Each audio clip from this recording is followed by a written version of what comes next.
Hello, welcome to the Heated Debate brought to you by Emirates. We made it. 2 days with no football. We've got through it. The quarter-finals are here. Some huge matches. And obviously, guys, Sharky, James, we've had 2 days to reflect on the group stages and the round of 16. So I thought, well, let's put all of that reflection to the test and put together our team of the tournament so far. We're all going to go head-to-head. We've all got our picks. We've been talking about it already. Some disagreement. So let's get straight in with goalkeepers. We've seen some great performances so far, James, but surely there's only one that tops the bunch. Well, there's only one for me at this moment in time, the one and only. Thank you, Dan, our cameraman, for that line. Szczesny. He's got 5.8 saves per game. Poland, I think, were actually one of the most disappointing teams in terms of what I thought they could do this year. Got through the group, but only just, really. And it was partly down to him, to be honest. I think there's a few others. The Croatian goalkeeper made a lot of saves in that penalty shootout. And I can see what Sharky's got. I've got another one. I'm ready to pick it apart. The thing is, listen, that's a former player from my club. You know what I mean? So it's like, I can't even be mad at that one, you know. Right. But and he saved the penalty from Messi. That itself deserves to be there. But exactly. I want to put forward Bono, the Moroccan goalkeeper. I mean, what a performance the other night. Do you know what I mean? Short memory here. No, it's not even recency bias, but he's been great. Morocco's conceded 1 goal all tournament. Okay. I know he didn't play the first game, but he has had 2 clean sheets, and the only goal he's conceded was an own goal from his own player. Like, you can't really do too much from an own goal, right? So he's done well before the penalty shootout. He's done well anyway. I was going to bring up the penalty shootout because surely that's maybe penalty. I know we've not had many penalty shootouts, but in terms of just the amount of saves. Great saves or bad penalties? Was it? Which one was it? Did he just? That's a good point. Did he look better because of the bad penalties? As a goalkeeper in a penalty shootout, you're a hero if you save 1 penalty in the shootout. How many penalty shootouts have you been in, Sharky? How many? I've been in quite a few. Okay. But I just want to put him forward. I think he deserves at least a mention. Definitely deserves a mention. I think prior to the penalties, he's wobbly. He's kicking. Szczesny saved penalties already as well in the tournament, so you mentioned that one. Right, we're going to have to lock one in. So what's difficult here, right, is you have 2 trains of thought with something like a team in the tournament. Are you thinking about who has been the best, or are you thinking about the people that you're going to remember? Yeah, there's moments. You're right. They may remember that name more. Yeah, you're right. He's more of like a moment, but I'll concede. He's played for my club. Oh wow! All right. You're that close. To be fair, he saved 2 penalties in game, like. So that affected how the game went. All right, okay, well, let's lock Szczesny. I can't argue with that one Saving right now. a Messi penalty. Let's get into centre-back, and let's do it as a partnership, as a pair. Once again, it feels like we've had some absolute units at the back. Like, literally, there's been some great performances. Sharky, I'll come to you first. Anything you want to chuck in there? Yeah, of course. Have you got a name there? I have one. Plays for England. I have Mr. John Stones. Oh, all right, interesting. Out of the English 2, I've seen a lot of team of the tournament so far. I was putting my forward. I naturally wanted to pick Maguire. And I think that for Maguire, it's kind of the whole story of he was written off, he's come in and he's been defensively solid. But John Stones, I think, has helped with that. And actually, out of the 2, I'd pick Maguire for his performances, but I think Stones is a shout. Incredibly neutral of. I know. I'm trying to be a little bit neutral right there. Having watched all the England games, we both have. Stones is unbelievable in this tournament. So good. Like, he has been tournament to tournament as well. Like, true. Yeah. I think because Maguire's he's a bit more impactful, especially when it's like corners and you remember those things that little bit more. But we've been really, really dominant in terms of possession a lot of the time, and he's literally walked through games. He's looked so confident. He's become the defender that we were hoping he would do, and actually a lot of us I think thought that he never could be. So I think he's a great shout. I think he's a big reason as to why Maguire's playing so well, like playing alongside him. Obviously, like he's that kind of defender where whoever plays next to him ups their performance because it's so comfortable seeing him next to them on the pitch. So I just think he deserves to be in his team. Maguire is also a good shout, but I think if I had to pick one, I think I'd go with Stones. Yeah. Right, well, I'm going to chuck another name in there just before you, because I've been fighting for this name since breakfast this morning when we were trying to do this. Nathan Ake. I see what you're trying to do. I know, maybe. I couldn't pick both of them, but now we're here. No, right, Nathan Ake. Suppose you can go for Edison. He hasn't played a game yet, has he? Right, I think that actually for the Netherlands, Everyone talks about Virgil van Dijk. Naturally, that is always going to happen. Yeah. But Nathan Ake, again, he's been solid. He's been there whenever they've needed him. I actually think that even at club level, he doesn't get the respect that's maybe due to him because he just puts in solid performances consistently, but he's never the standout player. You're never going to be the standout player when you've got Virgil van Dijk next to you. And for Holland, he can play left back, he can play centre back. We've seen that he's fit into that centre back role. I think that he's not going to stand out for the best defender the whole tournament, but actual solid performances, I think that he will, when we remember this tournament, he will be one of those names that we go, what a great tournament. If the Netherlands can get through as well tonight, he'll be a huge part of that. I think, look, if they go to the final, which I'm sure you'd be delighted. Oh, man, I think it's been great. Then yeah, I think he might get himself there. But Have I convinced you? No, because I think there's one player that people would be screaming in the comments, and Gvardiol has to. We were at that Belgium game, Croatia-Belgium. He was possessed. I'm putting him up there. Sorry. I just think with Nathan Ake, like solid. You kept using the word solid. Yep. Like he has stood out in a huge way. Can't even argue. And like, some of those tackles in that final game, absolutely crucial. You know, he's got the mask as well, great on the ball, able to come out with it as well. So much talk about him and going to Chelsea and the amount of money it's gone up. Has to be in there for me. Do you know those players where you go, he'll get a move after a great tournament? Yeah. He is one of those, and he's been linked already to so many different clubs. And young as well. You think that this could be that kind of sliding doors moment for him where you go, that's where his career really kicked off, this World Cup.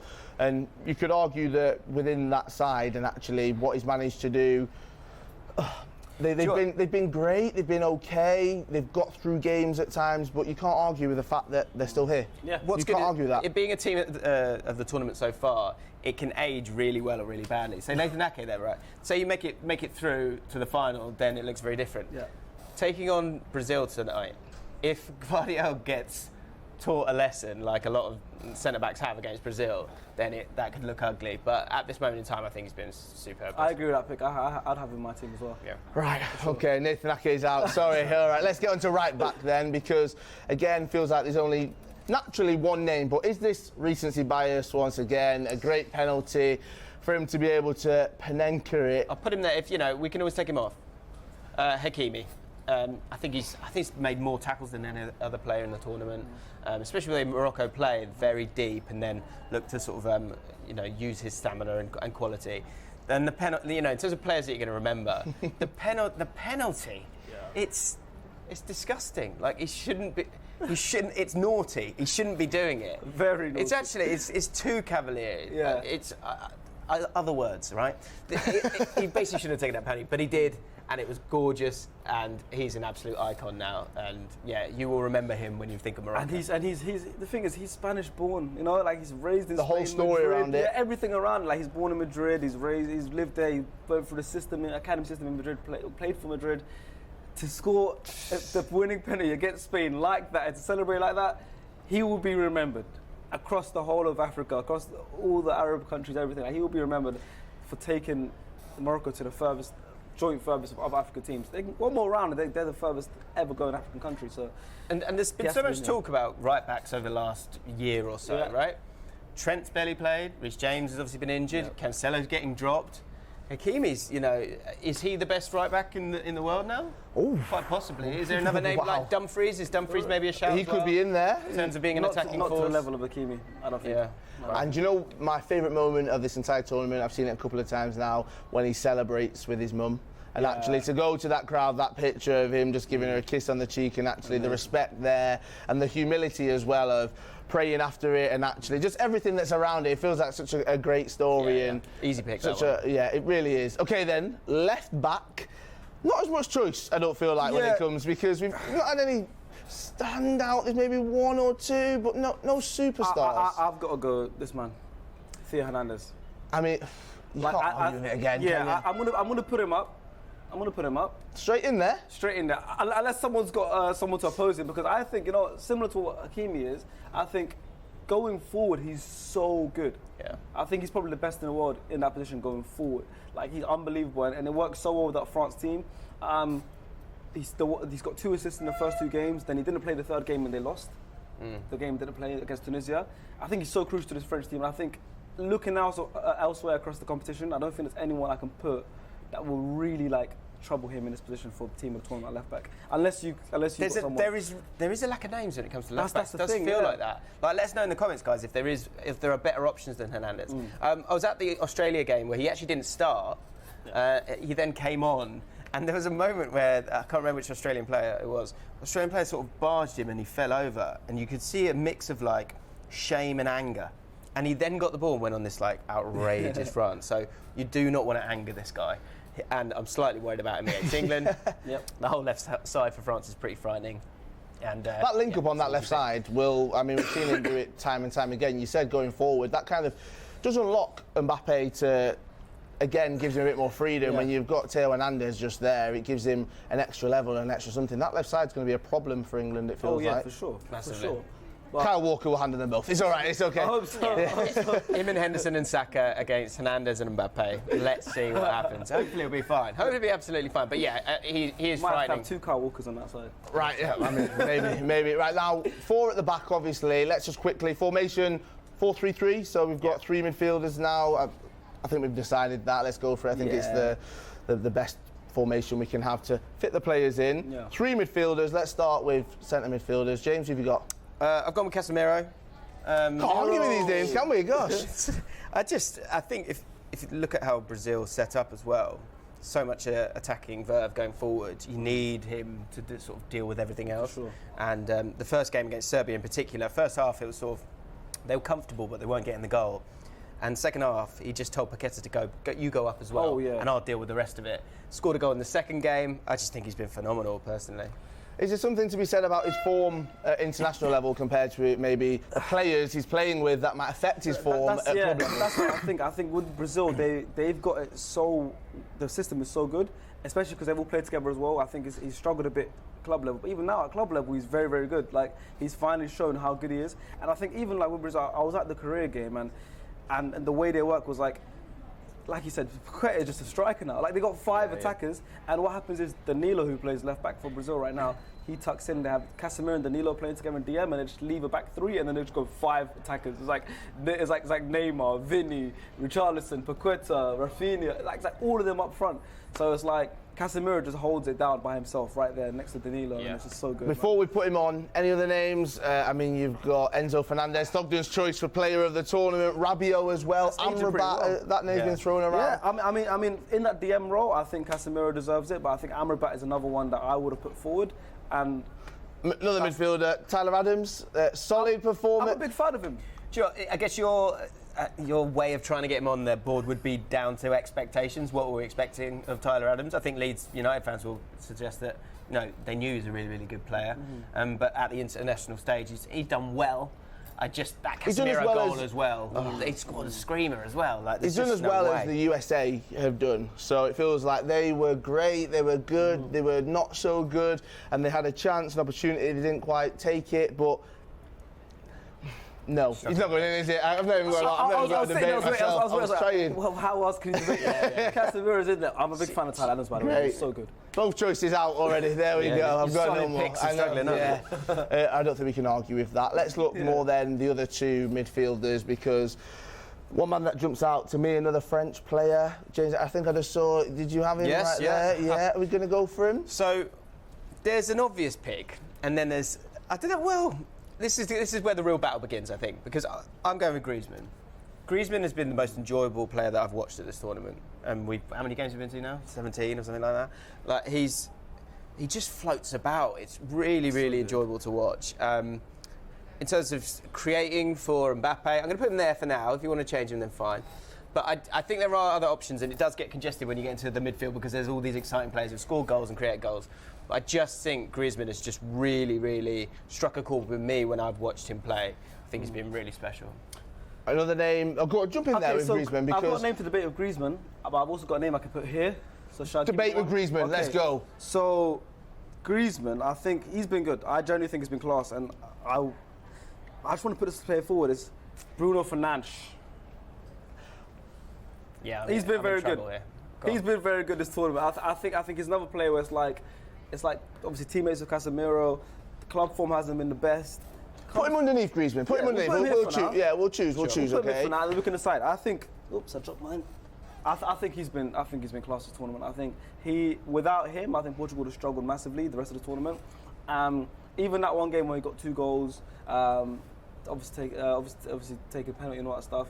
I think the thing is, I wouldn't be mad if either of them go through in his team because he's been class, but. What separates the two of them, though? Because we've got to lock one in. What is the difference between the two? So I think Fernandes has got the numbers in terms of the goals and assists in this tournament. Griezmann, in terms of pure creativity, and again, he's in a better team. He's a team that works for him maybe that little bit better. That's where Griezmann steps into it for me. And for me, it's the floatiness. He's got the floatiness. I love players that float. And he's floating about, just going, I'll have it. Do you want it? Would you like it over there? Ping, like all this stuff. Criteria. Do they float? Yes. They came to my team. Yeah, so Fernandes sort of grumbles around. Yeah, right? he gets the job done. Griezmann sort of floats around. So it's style versus output. And ultimately... Are we going for the float or are we going for the... Talk about floaters. Oh, gosh, where are we going with this? Modric? Is that not a shout for... I mean, the Croatian midfield, I mean, that feels like everyone always praises them. For Modric, probably got to be surely last World Cup, and you just, when you watch him, he does just drift about from side to side, picks up the ball, finds the pass. He does things, but he makes it look so easy, and I think Modric could rival all. I know we've not even written him down, it's just come to me, but I don't have him. Would you have Modric in there, over them two, no? Do you know, reason being, I think that's part of that is down to the fact that it is his last tournament and all of that. He's actually had a few moments where he's been a little bit off it. I know people get annoyed by that. I think it's down to those two personally, and I've put mine forward. Sharky, so it's down to you then. You're the judge. Oh wow. Okay. Well, when we did my team this morning, when I was looking at it, I had Bruno Fernandes in, so I've got to pick him. Griezmann can come on for 30 minutes, so like he's done at club level all season. All right, I'll take that, mate. Oh, there you go. Right, I'll check it. So yeah, we can have Griezmann at 60 minutes. We'll make the sub. He's perfect for 30 minutes. Right, the next midfielder. There's only one man, one name. Man. Surely I've seen you write him down. Sharky. Jude Bellingham. Wax lyrical, go for it. You've got a minute. Talk to me about him. Jude. I said on my podcast, I think he is already the best English midfielder since the Scholes, Lampard days. I've seen enough. Already? Yeah, the thing is, he's got everything. Off the ball, he's aggressive. Like he gets about the pitch. Like he doesn't look like the youngest player on the pitch when he's playing all the time. Like he's genuinely like he's like above his level at the age he is right now. On the ball, he's so effective. He drives forward. He makes those forward passes. He's just so composed. The thing about this guy, I just think I don't see how much better he can get, and I know he's got so much more he can achieve. I just think he's so good, and I think he's the key to England's midfield in the next 10, 15 years, honestly. Man. James, any English midfielders since the golden generation that you can argue with is better than Bellingham? I'm struggling. Dele Alli at 19, is he in the conversation? I don't know, but Bellingham, he trumps them all, I think. No, I think it's very clear. It is a Rooney 2004. It is an Owen in 98. It is Gazza in 1990. It's the same thing. And the difference, I think, with him is that physically, Rooney, you're wondering would he sort of combust a little bit, but actually went on and had a great career. Owen was very unfortunate with his injuries, and touch wood. The board. There you go. Bellingham just feels like a Rolls Royce to me. Like it does feel like Gerrard as a player. I think he's really special. I think his maturity. He's clearly a leader and a captain. Some people are he's always been a captain, I presume. Yeah. And I think he will be England's youngest captain. Like I just think I think he'll be captain of England within the next 3 years. I agree. I honestly think it's that, because it's not just the quality. It's what he's demanding of everyone else. And if you see some of the footage of him talking to the other players, he's not, the guy's 19, he's talking to 25, 26-year-olds like he's looking after them. Yeah. And that's really, really special. He's absolutely fearless. This is his tournament, and long may he reign. He's already had the captain's armband as well at club level at times, and I think you can see that, and that link up with him and Jordan Henderson, I think that's been very special. And that's helped him as well, the Henderson link up with the whole growing even more as a leader. He's got an actual established leader next to him. Yeah, that's helping him. And tactically, it's being let off the leash actually, because before in the first game they were sort of playing as a two, weren't they? And once Henderson's there, you feel like it's maybe a bit defensive, but actually you're just allowing Bellingham to go. Yeah, so it's brilliant. I can't argue, I can't debate with that We one. talk about him all day. Yeah, we really could. Let's get into the forwards then. 3 spots available, 3 huge names that we've not even mentioned just yet. Let's see how many of them get into the side. Well, I think. Go on, James, I'll let you go There's first. 2 really easy ones here, and Yeah. there's 1 difficult one. So, I mean, obviously. Yeah, his name, I don't know if anyone's heard of this guy. Lionel Messi. I think he's got a future. Actually, he's probably. I think someone mentioned him to me the other day. Yeah. Yeah, he's solid. Been looking into him. I hadn't seen him live until we got here, obviously, and yeah, it's confusing, but it's so special. Like he just walks around, doesn't he? He just walks about, but there's a sort of just the romance to it because you've obviously he knows more than you. Mm-hmm. He's such an enigma, but also when he gets on the ball, things happen, and yeah, he's still contributing. He's easily in this team for me. I don't think it's even really a debate. I think it's just What I think is so amazing is so much noise about Messi and Ronaldo in very, very different. There's very different feelings around them.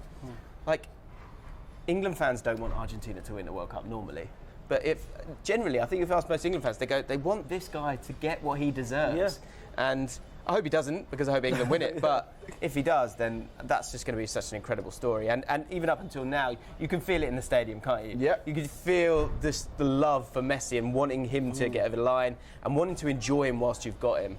Yeah, he has to be in the team for me. Any other names that could rival him? Hakim Ziyech, he's playing on that side. Ziyech's been incredible. He's been great. I mean, Brazil's got a plethora of attacking forwards as well. Any of those get in there? Rafinha's been in that position. Saka and Rashford. There's a few other guys that have obviously done well. It's just a shame they play on the same side. He's actually been so good. It's not even like a bias because of how good a player is. It's generally because he's actually been really good this tournament as well. So I don't think he's got to be in. Right, okay. Does he win the World Cup for you, Sharky? Listen, I'm wearing Netherlands shirt right now. We're playing them today, and I still want him to win the tournament. So wow. The Messi effect. So like, if England doesn't win it, or Holland doesn't win it, I want our team to win it. So yeah. Right. Well, who else have we got then? Let's go for the other side. Left side. I got a guy who goes, but I'm trying to put him on as well. We can discuss it. It's got to go. Goes by the name of Mbappe. Oh. Nice. Mbappe. Kylian Mbappe. I think this guy's been so good, man. Like 9 World Cup goals already overall in his career. He's going to surpass closer for the top goal scorer in World Cup history, no doubt. He's got another 2 World Cups in him. He's not even at his prime age. He's 2? He could have another 3. He could have 3. You don't know. 3, yeah. Like he'll be 28 in the next World Cup. Like that's scary. 28 is like prime age. You know what I mean? So for a footballer, and he's just terrifying on the pitch, man. He could have scored more as well. Yeah. Like in the first 2 games, I swear he had about 4 decent chances. I also thought it was one where you got to stop him going in behind, and then you might be okay, and then he bangs in those 2 goals against Poland. Frightening.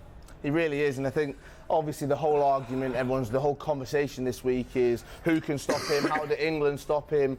Kyle Walker says it's not England versus Mbappe, but when you've got a player like Mbappe on the pitch, as we've seen recently, it's not just that coming down the left and his speed, which is frightening. He knows how to strike a ball out of nothing, and he can create a chance just like that, as we've seen. And I mentioned this morning, it's not Mbappe versus Walker, because at times it'll be Mbappe versus John Stones, Mbappe versus Harry Maguire. I think he'll run at them. How big of a job have Henderson and Bellingham, if they do start, have they got at stopping Mbappe as well? It'll be Henderson on that right centre mid side, that's all, and Bellingham on the left centre mid side. So it's going to be really, really interesting to see the Henderson Walker combination, and obviously whoever's playing right wing for England will be there as well. Dropping deep. We've actually got the partnership right here on our team. Yeah. That's how good they've been. But yeah, it's gonna be interesting because it's the same thing that Henderson did so well at Liverpool with going on the right side, helping out with Trent and Salah. Henderson's gonna be key. He's got the legs. He's gonna be there with Kyle Walker. They're both experienced players, and I feel like we've got a plan for him. Yeah, I feel like we've got a plan for him. How do you plan for him, Jay? I feel like we have a plan for him. I'm confident in this game. I think the plan is you play Saka, and Saka's so malleable that he can almost become a right wing back, and that will help you out a little bit. You've also got to stop the different sort of sources to Mbappe, which is one is Griezmann, and that's going to be that midfield three. Can they get at him? Yeah. The other one's going to be stopping the ball, getting to Giroud, and those flick-ons, and the way that he gets him involved as well. But otherwise, Walker, Saka and Henderson, I quite like that against those 3. Yeah. So yeah, that's it. I mean, that's another discussion for another time, maybe. Right, are we locking in Killy? Yeah, easy. All right, okay, sure. 1 spot left then, and again, there's been plenty of goal scorers up top. 2 names, I get the pleasure. I can see what names are written down just here. Sharky, I'll come to you first because a name that's lighting up the tournament and everyone wants him, it feels, at club level. I'll take him. It's Cody Gakpo. Yeah, I'll take him. I think, obviously, once again, bias from me. I'm going to put him in, and you can put your one just underneath and we'll debate. Okay. Cody Gakpo, I think he's a player where there was interested in him. There was people interested in him before the tournament, but not too many people knew who he was.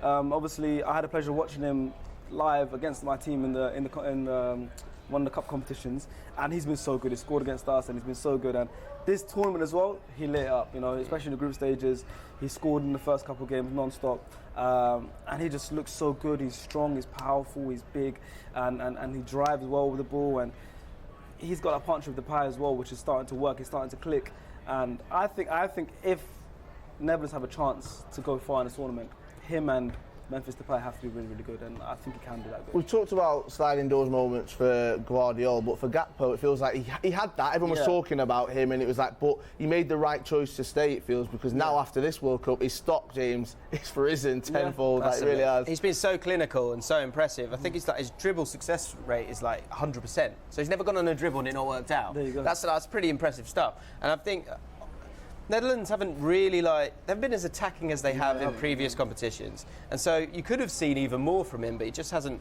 always been able to get on the ball that much. Absolutely clinical, has totally arrived at this tournament, and is a good shout, but not my shout. What is your shout? Harry Kane, Giroud, come on, who have you got? So my shout is, I think it's just, the bottom line is, in terms of goals scored at this tournament and players that you're going to remember, Richarlison has to be. R9. R9. Yeah, it has to be Richarlison for me, because that goal. 2 goals of the tournament, possibly. Yeah. And I think, look, he works really, really hard for the team as well, which is the boring bit. But in terms of scoring those goals, bringing that bit of flavour to the tournament as well, it is good fun, Richarlison. And, I think people will be sort of surprised that he was ahead of Jesus. But Tichy's always really liked him, and he's, repaid the favour with some belting goals. What I love about Richarlison was this was Neymar's tournament, and we are still talking about Neymar, but with the injury and everything, he's really grabbed that team and said, no, I'm going to score those goals. And again, it's hard not to compare it to club level, because I feel like he wouldn't have.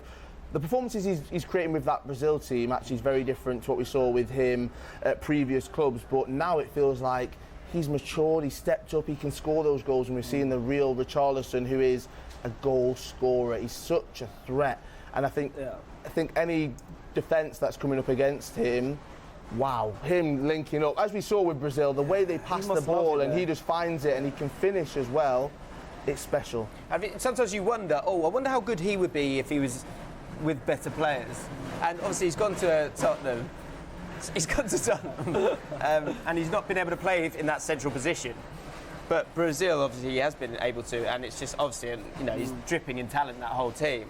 And you've seen, that when he does get into that side, he's got something special about him as well, and he's got that confidence. I think we knew that, and that can be a hindrance or a help. And I think it's created some beautiful moments in the World Cup. We have still got Harry Kane, we have still got Giroud, we have still got Richarlison, those kind of 3 centre forwards. You'd argue, though, out of those that are left in the competition, especially, but the ones that have actually played the entire tournament, he's the standout. He's been the standout for his club. What about, obviously, Gonçalo Ramos for Portugal? Played 1 game, already has a hat-trick, who's already got a hat-trick, so you never know, like you said.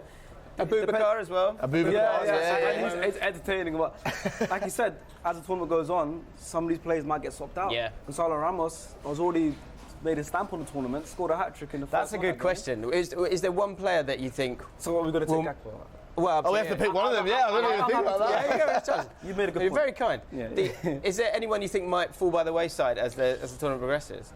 I think we could see this change depending on how the tournament goes, and Harry Kane could suddenly start scoring goals more as the tournament goes on.